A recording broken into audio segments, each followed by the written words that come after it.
wabarakatuh. Kami dari kelompok 4, 11 OTKP 1 ingin mempresentasikan hasil diskusi kami tentang halayak humas. Saya Resa Meliana. Saya Ahmad Rizky. Saya Zara Nabila. Saya Irena Ananda Putri. Saya Deva Ramatela.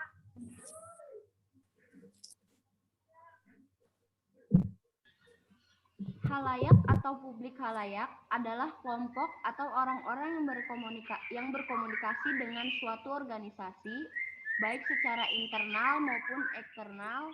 Istilah halayak bermakna majemuk, yakni publik, dikarenakan berbeda dari yang diindikasikan oleh definisi dari beberapa kamus tertentu.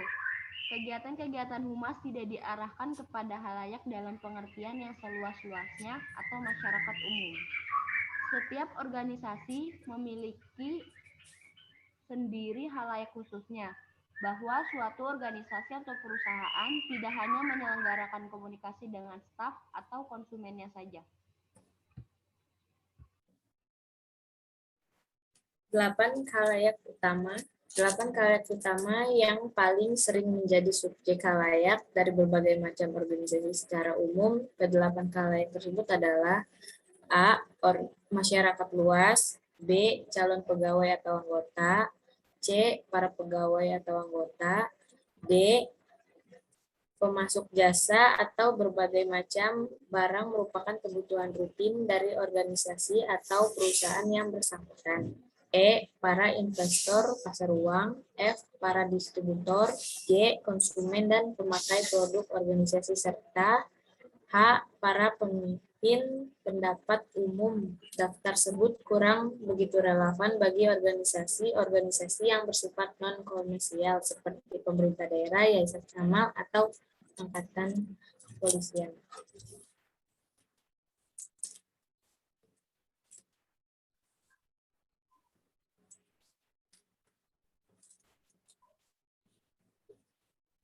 Analisis terhadap ke-8 khalayak utama. A. Masyarakat luas, segmen masyarakat yang menjadi layak bagi suatu organisasi jelas berbeda dengan khalayak organisasi yang lain. B. Calon pegawai atau anggota takkan tertarik untuk melamar menjadi anggota atau pegawai suatu organisasi apabila mereka tidak mengetahui apa yang dilakukan oleh organisasi itu. C. Pegawai atau anggota suatu organisasi meliputi suatu orang yang bekerja pada atau menunjang suatu organisasi, yakni mulai dari pucuk pimpinan, petugas gudang, dan lain-lain. D. Pemasuk. Ada 2 jenis pemasuk, non-masuk jasa air bersih dan energi, serta macam bahan baku serta komponen produksi.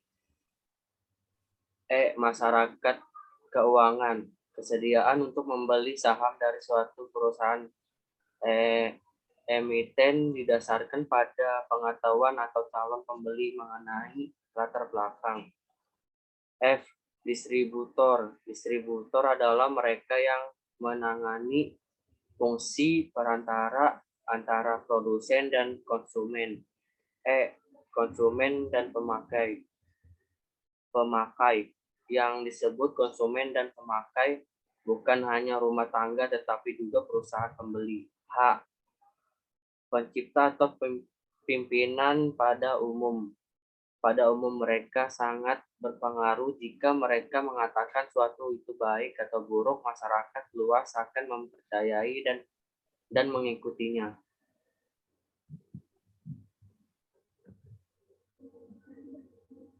Alasan-alasan penetapan khalayak. A. Untuk mengidentifikasikan segmen atau kelompok yang paling tepat untuk dijadikan sasaran suatu program kehumasan. B. Untuk menciptakan skala prioritas sehubungan dengan adanya terbatas anggaran dan sumber-sumber daya lain. C. Untuk memilih media dan teknik humas yang sekitarnya paling sesuai. D. Untuk mempersiapkan pesan-pesan sedemikian rupanya agar cepat dan mudah diterima.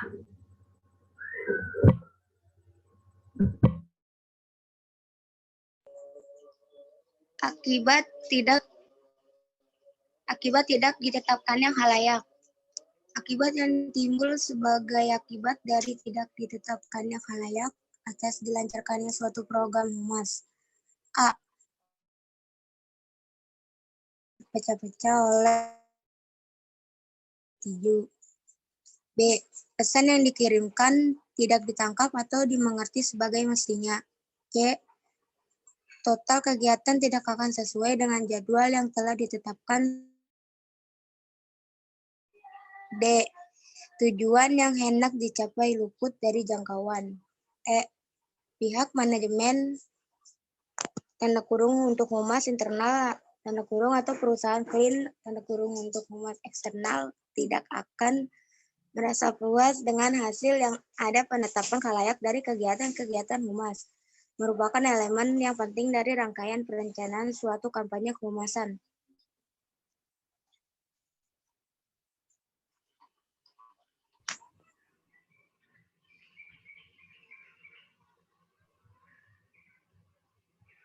Sekian dari kelompok kami. Wassalamualaikum warahmatullahi wabarakatuh. Wabarakatuh.